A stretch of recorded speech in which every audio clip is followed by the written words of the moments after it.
सिलीगुड़ी नगर निगम की 50वीं बोर्ड बैठक में शहर के विकास और मानसून तैयारियों को लेकर विस्तृत चर्चा हुई, जिसमें मेयर गौतम देव, डिप्टी मेयर रंजन सरकार और चेयरमैन प्रतुल चक्रवर्ती समेत कई पार्षद शामिल हुए।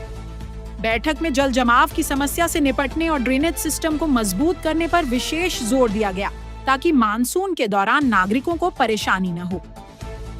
इसी बीच एसआईआर से जुड़े मुद्दे पर चर्चा के दौरान भारतीय जनता पार्टी के पार्षद बैठक छोड़कर बाहर चले गए। हालांकि उन्होंने इसे वॉकआउट मानने से इनकार करते हुए व्यक्तिगत कारण बताया। बैठक के बाद मेयर गौतम देव ने जानकारी दी कि 6 मई के बाद शहर में कई नई विकास परियोजनाएं शुरू की जाएंगी।